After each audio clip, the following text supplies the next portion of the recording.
The Codex of Power is a brand new system that is joining us in Diablo 4, and basically what it is, it's a recipe book filled with legendary aspects that you essentially unlock either by completing certain milestones in the campaign or by completing dungeons.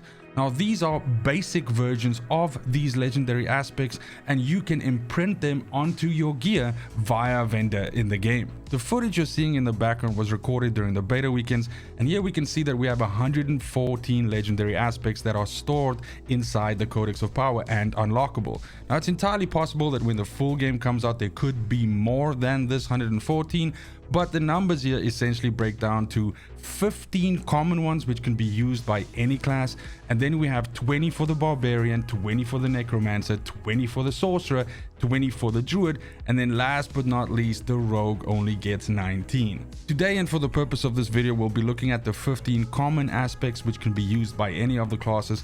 We'll basically just go through each one of them in turn, and then at the end I will give my opinion on some of the stronger ones which I think will have a huge amount of viability regardless of which class you are playing. So first and foremost, we have aspect of disobedience, and this is essentially a defensive aspect and gives you a percentage of increased armor for 4 seconds when you deal any form of damage, and this is capped out at 25%. Now this is pretty good in terms of the fact that it is a percentage based increase, which means as your armor value increases, this also increases, and I think in general this is probably a good way for you to increase the tankiness of your character by quite a bit. Next up, we have aspect of Intercom, and this basically says that you deal 3% increased. And by the way, you'll notice as we go through these aspects, you'll notice that there are blue values on them, and that is because what I mentioned at the beginning is that these are the base values of these. It's entirely possible, and you will find items, legendaries out in the wilds which will have these buffs on them, but better versions. And that is why you'll most likely maybe start out by using one of these base versions and then essentially replace it with a upgraded better one with a better roll when you find it out in the wild. And that essentially becomes like the whole loop, or at least a big part of the loop as to upgrading your gear. So deal 3% increased damage for each second you stand still, up to 30%, so again capped at 30%. This is fairly good for classes like, I imagine, something like the necromancer, where essentially you can just move and then stand still and have your minions, so a minion necromancer moving past you and attacking, and then you just dropping AoEs or shooting bone spear or doing corpse explosions or something like that, but you're not necessarily running around. This can also be pretty good for a sorcerer that essentially stands and casts spells and everything like that. And last but not least, also probably pretty good for a rogue that is shooting with a bow. This is going to be a waste for anything that is highly mobile, so anything that is melee is most likely not going to benefit that much from this.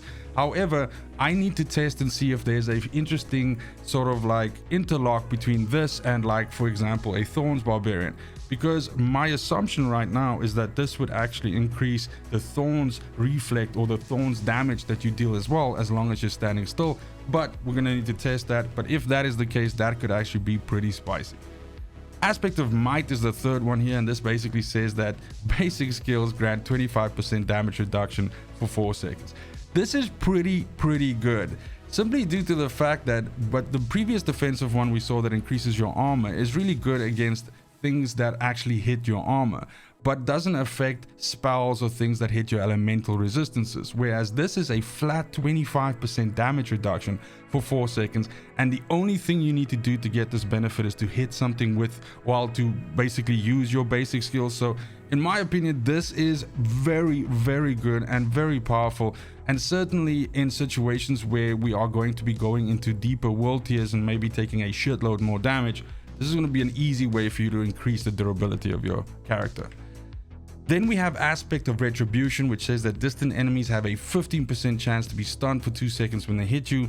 In other words, enemies that are shooting with bows, shooting with spells, anything like that, you deal 30% increased damage to stun enemies. So again, if you have a way with your class of stunning enemies, this is just going to be a way for you to just flat out increase damage to stunned enemies, because that's the second part of this. This aspect essentially gives you two things.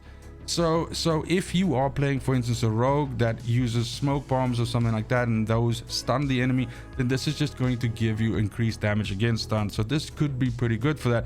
If, however, you don't really have a way to induce your own stuns, I don't feel like the 15% chance is that massive. And unless you're going into areas where you are literally, let's say 9 out of 10 enemies you're facing are shooting you, are ranged enemies, then there's also going to be a lot of waste here, as enemies that are not engaging you from range is not going to give you any benefit here. Now, distant enemies, most likely there's a distance cap off here, so maybe something like in-game 15 to 20 meters, but this is also something we'll have to test basically once the game comes out. Then we have aspect of shared misery. Now this is functioning off of lucky hits. If you want to know how lucky hits work, I did a video on that, so go ahead and check the channel. It will also be linked at the end of the video. But basically this says that a lucky hit proc will then give you the effect of when you hit a crowd controlled enemy, there's up to a 30% chance for that crowd control effect to spread to another unaffected enemy. So for example, if you are being rushed by 5 enemies and that come into melee range, and the first one that hits you, you either return a hit back or you hit them and you stun them, and that stun is a lucky hit, then there's a 30% chance for this essentially to spread. Now, in that explanation that I just made now, this does not sound that fantastic, but we have to remember that you could attach this and essentially you have AoEs that also produce crowd control effects, and for everything that the AoE hits, there's a separate role for this. At least that's how I imagine this works. So this could be potentially very good in situations where you hit a huge amount of enemies, because you get multiple roles on that entire crowd. Next up, we have aspect of the deflecting barrier. This says that while you have a barrier active, there's a 20% chance to ignore incoming direct damage from distant enemies. So again, working with the whole distant enemies, this essentially, there are a bunch of different ways for you to give. In fact, there are some aspects that give your character barriers, as well as some skills in the game, like the mage has some shields and stuff like that, which can also give you barriers. This is just an additional way for you to essentially avoid range damage from hitting you. However, I don't feel like this is, I mean, again, this is rolling at 20%, but if this goes all the way up to like 80% or something like that, then you can essentially almost make it that, 4 out of every 5 ranged attacks that are leveraged against you basically deal no damage to you. So that is pretty good. Again, this is very much just about enemies hitting you from far away. So I think in situations where you are going into certain parts of the game or certain dungeons in the game where the majority of the enemies that you fight are distant or ranged enemies, then this can be super helpful. But the fact that, let's say, out of every 10 enemies you fight, 6 of them are melee and 4 of them are ranged, means that you don't really get that big of a benefit from this. So this is not that special in my opinion. I could be wrong though. I guess we'll see. Then we have aspect of the expectant. Attacking enemies with a basic skill increases the damage of your next core skill cast by 5% up to 50%. Now this is basically working off the whole leveraging, using your basic resource generator, which is your basic skill, and then dumping with a core skill. So as an example, you could, for instance, use a basic skill like rend or flay or something like that with the barbarian, and then you stack this up, and then when you have the buff stacked up to the max of 50, you dump like a giant upheaval on the enemies or something like that, and it deals a whole bunch of damage. So I think this is really good. You have to be cognizant of this playstyle though. It's entirely possible that once we get at a certain level, that basic resource generators might not be that big a deal. For example, with rogues, there's a way for you to play rogues that you don't really even use your basic skills because your cooldowns are so low, and then perhaps this would not be that great. But certainly if you are in the style of build your main resource, dump your main resource, build your main resource, dump your main resource, then this is an auto include, of course, because it's just a bunch of free damage over the top. Then we have aspect of the protector. Aspect of the protector was one of my favorite legendaries to use during the beta, simply due to the fact that it was so powerful in preventing damage to you whenever you fought an elite pack. It worked against the butcher, it worked against bosses. This was just really good. Basically, it says damaging an elite enemy, but this, yes, means the butcher, means elite packs, means bosses, means anything except a basic enemy. Grants you a barrier absorbing up to a certain amount of damage for 10 seconds. This effect can only happen once every 30 seconds. So if you have a fight that lasts longer than 30, this can proc multiple times.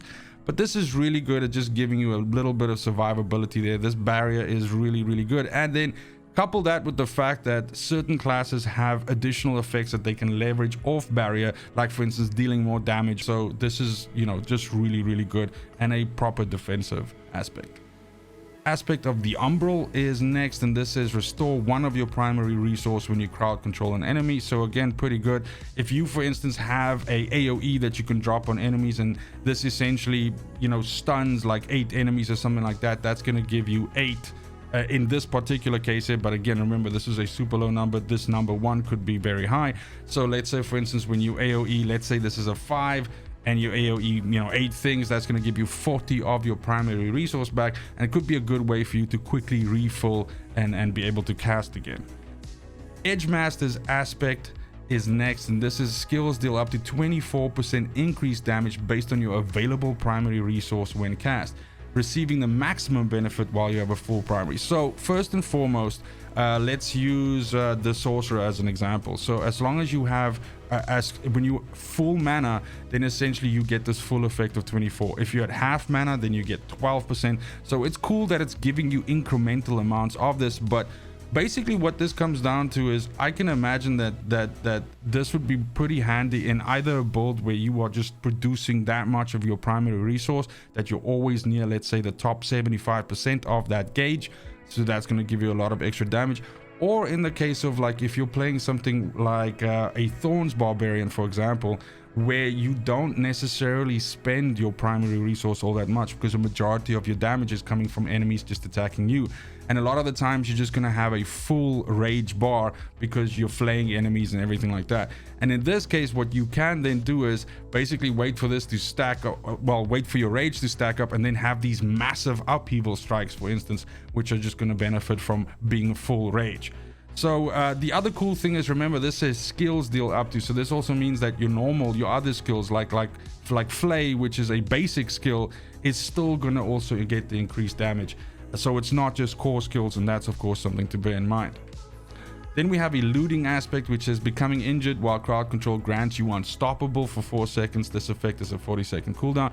This can be fairly handy, I suppose, in a way for you to escape a bad situation. A lot of the times, and especially when we start looking at PvP, classes that are able to CC other classes are going to be very powerful, and certain classes like the Necromancer don't necessarily have the best defense against being crowd controlled. So this could be a way for you to just potentially give yourself an out and escape if you are being CC'd. Then we have Ghost Walker aspect. This is while unstoppable and for 2 seconds after, you gain 10% increased movement speed and can move freely through enemies. You are able to move faster. This percentage, 10% here, is also not very high, but you know, again, this is a blue number, so this can stack all the way up to possibly 50 or something like that. We will see once you turn on advanced tooltips in the game, you will see the ranges that these can roll on when you actually try to put them onto gear. So it's not going to be that you have to guess, hey, is 30 the maximum or 50 or something like that. The ranges will actually be specified in the tooltip, so that's pretty handy. Then we have needle flare aspect, which I think is really good. Look, it's no surprise. Anybody that has been on my channel for a while knows that first of all, I like the Barbarian, and secondly, I like Thorns Barbarian. This is really good because essentially this makes it so that your Thorns damage that you deal has a percentage chance, and here it's 20, this could be way higher, to deal damage to all enemies around you. So this is super insane, because in an example of where you are in a pack of enemies and a ranged enemy shoots you from far away and your Thorns procs this, that Thorns damage will then be dealt to all the enemies around you. So it's going to be a fantastic way for you to essentially just double down on the Thorns effect and not just wait for something to hit you to have the Thorns return to them. Your Thorns essentially becomes an AoE around you with a percentage chance of firing off every time that it deals Thorns damage. It's also not mentioned that there's a cooldown here, so that means that this probably has some form of an internal cooldown, maybe like 1 second, maybe less than a second, but the point is this can really fire off a lot, and in a way, the more enemies you have around you, the more chances there are of this firing off. I really like this. Then we have rapid aspect. This says that basic skills gain 23% attack speed. Again, this number can go up. This is pretty huge, especially like, for example, I really liked using this on the rogue when I was playing a bow rogue, because you could just stand far back and with your basic attacks you would just shoot like a machine gun. So this is really cool. 23% is no joke. And of course this can go up. This maybe caps at 40 or 45, which is basically pretty huge.